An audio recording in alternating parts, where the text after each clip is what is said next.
Avtorsko združenje SAZAS in Gospodarska zbornica Slovenije sta 14. januarja 2014 podpisala skupni sporazum o uporabi glasbenih avtorskih del iz repertoarja združenja SAZAS v televizijskih programih v Republiki Sloveniji.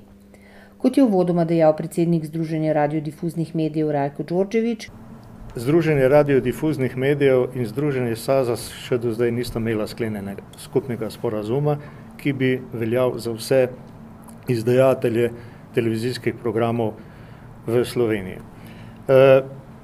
Naj povem, da mi je v čast, da sem predsednik v tem momentu, kajti to pogajanje je bilo zelo naporno in pa konstruktivno, predvsem pa bo pokazalo velike sadove. Poudaril je, da so se pogajanja začela že dolgo nazaj, tako da 3 leta, in v začetku smo se pogajali skupaj kot reprezentativno združenje vseh radijskih in televizijskih programov v Sloveniji. Smo se skupaj začeli pogajati z združenjem SAZAS radijski in televizijski programi. Potem pa po 10 pogajanjih smo pač videli, da je zadeva tako na različnih bregovih, da imajo radijski programi čisto veliko drugih pogledov in zahtev in da so tu dobesedno moramo ločiti te pogajalske skupine in smo se odločili, da se ločimo. In seveda moram se zahvaliti gospe Rini Klinar, ki je bila prva predsednica skupne pogajalske skupine, za njen trud. Upam, da bo to pogajanje z radijskimi postajami tudi obrodilo sadove, tako kot je naše. In pa rad bi se zahvalil obema predsednikoma pogajalskih skupin na začetku. Bom začel kar z našimi, to je Cene Grčar, velik strokovnjak, pravnik skupine ProPlus, in mi je čast, da je potem prevzel vodenje naše pogajalske skupine, kajti brez njegove strokovnosti bi mi težko tole speljali. Seveda potem drugi člani pogajalske skupine, ki so vsak posebej prinesli veliko truda in prinesli veliko dobrih predlogov, kajti naša pogajalska skupina je sestavljena tako, da zajema vse strukture, od nacionalnih televizij in do najmanjše televizije. Poleg Ceneta Grčarja iz skupine ProPlus je sodeloval Matej Pregrac, potem pa občasno tudi Branko Čakarmiš, Stipe Jerič, Tele59, Tomaž Arih, ATM TV Kranjska Gora, Irena Vide, vaš kanal Novo mesto, in pa seveda vse skozi je bila prisotna in se zahvaljujem za dobre in kvalitetne zapisnike Irmi Butina, direktorica medijske zbornice. Seveda zahvaljujem se tudi vsem članom pogajalske skupine SAZAS in na čelu z Vojkom Sfiligojem, in predajam besedo Vojku Sfiligoju, da predstavi svojo pogajalsko skupino. Torej, kot je že Rajko omenil, v eni določeni točki so se ta pogajanja ločila na 2 skupini, posebej za radijce in za televizijce, in takrat je tudi v naši skupini prišlo do določenih sprememb v članstvu oziroma v zasedbi. Ta pogajanja smo končali v zasedbi, se pravi mene kot predsednika, Blaža Ranta, pravnika, Marija Jurič, Jelene Korpar z združenja in Tomaža Grubarja, tudi kot člana, avtorja, producenta in tako naprej.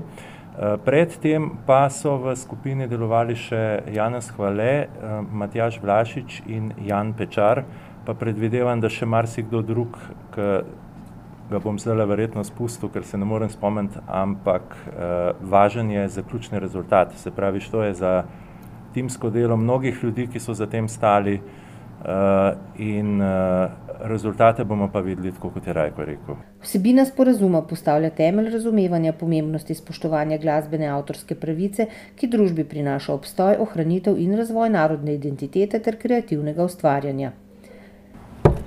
S tem je tudi uradno sprejet ta skupni sporazum o uporabi glasbenih avtorskih del iz repertoarja Združenja SAZAS v televizijskih programih na področju Slovenije.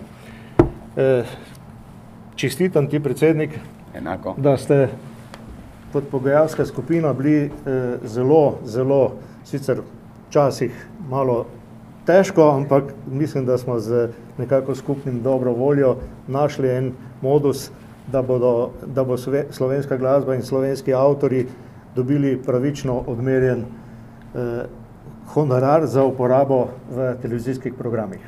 Tudi jaz se zahvaljujem za, bom rekel, trde pogajanja z vaše strani in predvsem mislim, da je to nek korak, ko se lahko pokaže, da smo medtem, ko smo prisluhnili eden drugemu, prišli do rezultata, ki bo dober za vse. Sporazum bo objavljen na spletnih straneh Gospodarske zbornice in v uradnem listu in to začne sporazum veljati 15. dan po objavi v uradnem listu in velja za leto 2014 naprej. Moram povedati, da je tudi velik uspeh v tem, da smo se sporazumeli tudi za plačila za nazaj, za obdobje od leta 2008 naprej. Tisti, ki niso plačevali po prejšnji tarifi, smo plačevali akontacije. Ne bomo razpravljali, zakaj nismo mogli se prej dogovoriti za pravično tarifo, ampak vsi smo smatrali, da je tarifa eni, da je dobra, drugi prejšnja, da je slaba in zato so se začela ta pogajanja nasploh.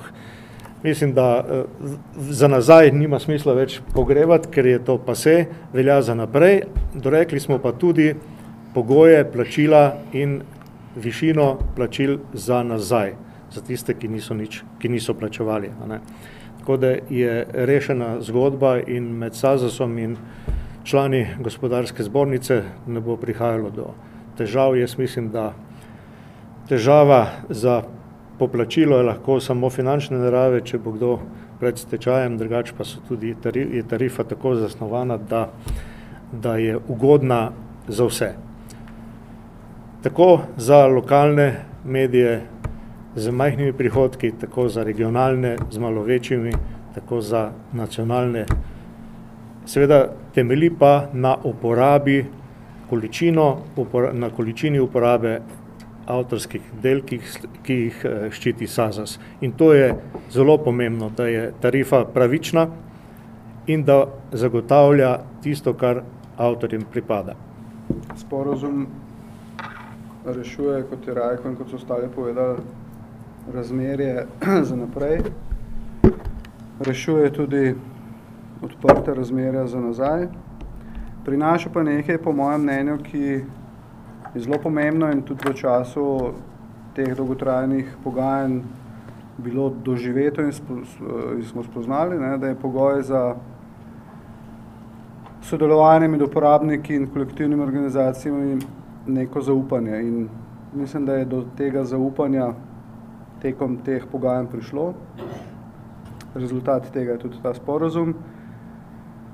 In to se mi poleg tega, da je pač neko področje, ki ni bilo urejeno, pa bi moralo biti urejeno zdaj, se mi zdi tudi konec nekega obdobja, kot smo ga poznali do zdaj, v odnosih med uporabniki in SAZAS-om, ki ni bilo najbolj prijetno. Mislim, da bo tudi s tem obdobjem zdaj konec. In tudi to dejstvo, poleg tega, da smo uredili razmere za naprej, me navdaja z navdušenjem in sem tudi sam ponosen, da sem bil del te ekipe.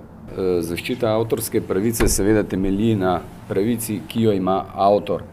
In za razliko recimo od producentskih pravic, katere lahko recimo medijski izdajatelji dobite direktno od lastnikov audiovizualnih vsebin, je pri glasbi malo bolj zakomplicirano, namreč glasbeni avtori so tisti, ki so po mednarodnih konvencijah seveda lastniki svoje pravice, če se tako odločijo. In svetovna praksa je taka, da avtori glasbe po večini obdržijo svoje pravice, kar pomeni, da jih tudi seveda sami uveljavljajo in zato je seveda potrebna tudi avtorska organizacija za avtorje, ki so lastniki glasbe in avtorskih pravic znotraj audiovizualnih del, katera televizijski izdajatelji sicer dobite od producentov ali jih celo sami sproducirate, vendar te pravice avtorja seveda niso s tem pokrite.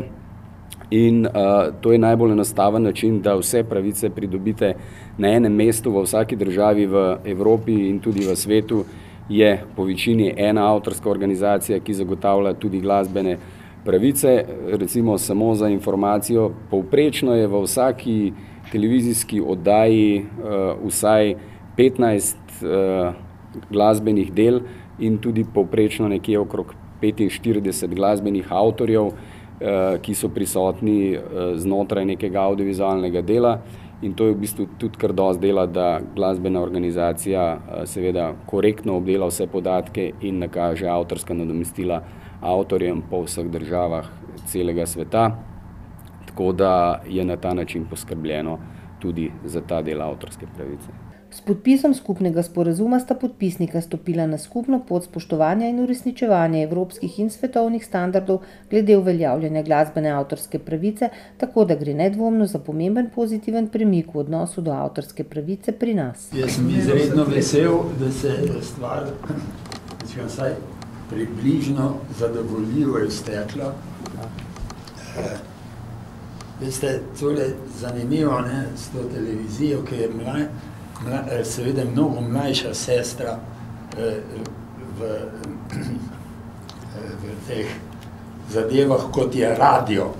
Namreč, ko se je televizija ustanovila, je bila v začetka silno zainteresirana tudi za glasbo. Potem se mi pa zdelo, in mislim, da imam predvsem malo prav, da jo je slika tako navdušila, da je začela glasbo zanemarjati.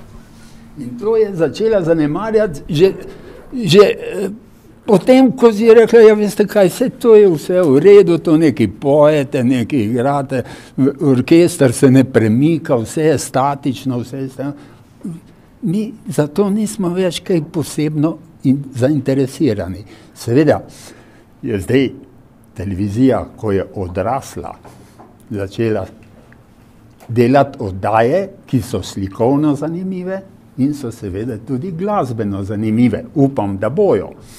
In za vse avtorje je seveda to silno pomembno, tudi za promocijo, če se vidijo na televiziji. Gotovo, ne?